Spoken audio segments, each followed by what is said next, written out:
मैं आपके मीडिया के माध्यम से कहना चाहता हूं कि हमारे ज़िला के अंदर में ना ही एम्स हॉस्पिटल है, तो सबसे पहले हॉस्पिटल का निर्माण होना चाहिए। दूसरा, हमारे यहाँ जो है कॉलेज का निर्माण होना चाहिए। BTech, MTech, LLB, DElEd, DEd के लिए लोग जो है छात्र एवं छात्राएं जो हैं वो अलग स्टेट में जाते हैं और उनको दिक्कतों का सामना करना पड़ता है। तीसरा मुद्दा हमारा ये है कि भ्रष्टाचार मुक्त नहीं हो पा रहा है, अपराध मुक्त नहीं हो पा रहा है, और अपराधी प्रवृत्ति को प्रशासन कैसे लगाम लगा सकती है। कहीं ना कहीं ये नेतागण इन्वॉल्व होते हैं। जब इनका प्रशासन पे प्रेशर होगा तो अपराधी प्रवृत्ति को लगाम नहीं लगाया जा सकता है। तीसरा मुद्दा हमारा ये है कि क्या एक गरीब जिसको वृद्धा पेंशन और विधवा पेंशन के नाम पे सिर्फ 400 रुपये दिया जाता है, क्या उससे एक गरीब का भरण पोषण हो सकता है?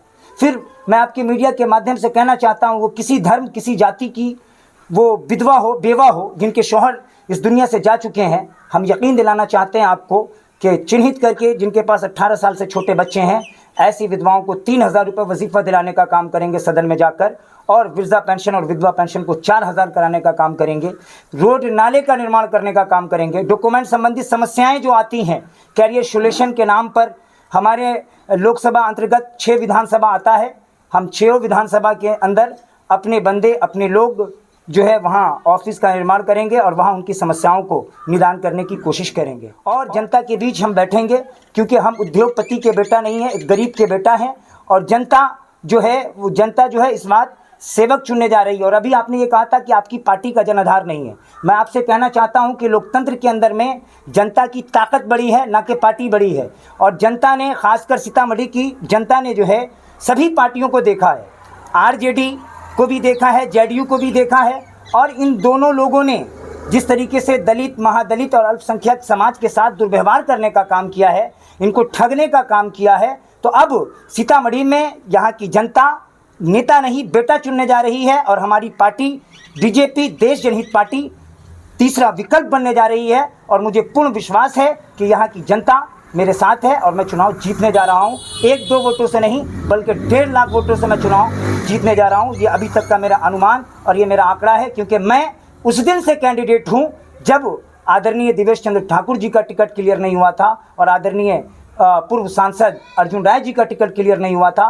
मैं जन जन तक जा करके पैगाम, और ये मेरा मुहिम है, जिस तरीके से मुस्लिम महिला फातिमा शेख ने यह आगाज़ किया था, क्योंकि मेरा चुनाव लड़ने का एक मकसद है कि ये लड़ाई जो है मिल्लत की लड़ाई है, बका की लड़ाई है। इससे मुशाहिद मजबूत नहीं होंगे, बल्कि कौम व मिल्लत के हर फर्द की हौसला अफजाई होगी। और पटना में बैठे हुक्मरानों और सियासी लीडरानों को ये बताना है कि आज़ादी के 75 साल बाद भी आपके साथ इन्होंने दुर्व्यवहार करने का काम किया।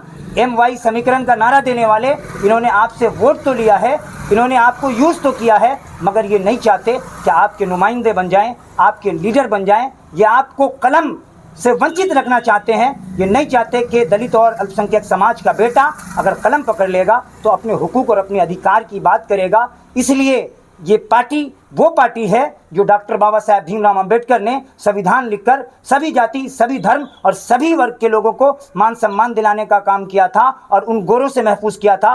और हमारे राष्ट्रीय अध्यक्ष, गरीबों के मसीहा आदरणीय अरविंद बालू विश्राम जी ने भी ये संकल्प लिया है और मैंने भी संकल्प लिया है कि हम लोग इन चोरों को भगा करके रहेंगे। और निश्चित रूप से ये सीतामढ़ी की जनता इस बार जो है मुझे चुनेगी, देश जनहित पार्टी को चुनेगी और सीतामढ़ी के इतिहास को लिखेगी, क्योंकि इस बार सीतामढ़ी का नेता नहीं बेटा बनकर के मैं काम करके दिखाऊंगा। क्योंकि लोकतंत्र में जनता की ताकत बड़ी है, पार्टी बड़ी नहीं है। और 30 साल से ये जो नेतागण राज्य कर रहे हैं, सबों ने जाति धर्म पर लड़ाने की कोशिश की है, मगर मेरी एक ऐसी पार्टी है जो निरपक्षता की ओर जा रही है, जिसमें मुल्क के भारत जो है निष्पक्ष देश है। तमाम समुदाय के लोगों को रहने का हक और अधिकार है, अपने मज़हब को फॉलो करने का। जिस तरीके की लिंचिंग की घटनाएं आम हो रही हैं, आप देख सकते हैं, इसके जिम्मेदार कौन हैं, तो वो यही है। और इस बार का मुसलमान ना तो मोदी से डरने वाला है, ना योगी से डरने वाला है, और ना लालू यादव और लालू यादव के बेटों की बात में आने वाला है।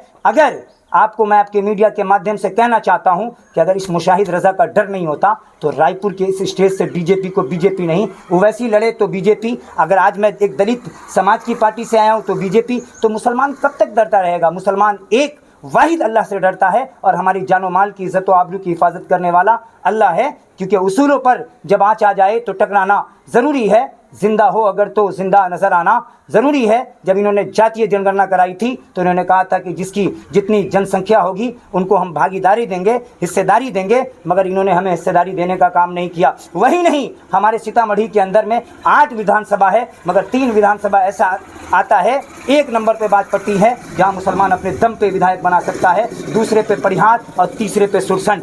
मगर बताइए मुझे कि ये हमारे साथ अल्पसंख्यक समाज के साथ दुर्व्यवहार नहीं तो क्या किया जा रहा है? पूरी 8 विधानसभा में 1 उम्मीदवार, 1 नुमाइंदा जो है हमको देने का काम करते हैं। इसलिए यहाँ की जनता और ख़ास करके दलित और अल्पसंख्यक समाज आरजेडी का और जेडीयू का बहिष्कार करती हुई नजर आएगी। ये मेरा वादा नहीं, आपको मैं कह रहा हूँ कि निश्चित रूप से ये जनता ठान चुकी है अपने मन में कि इस बार गरीब का बेटा जो है एमपी बनेगा। क्यों? पुपरी का गौरव, महबूब मार्केट, महबूब मार्केट, महबूब मार्केट।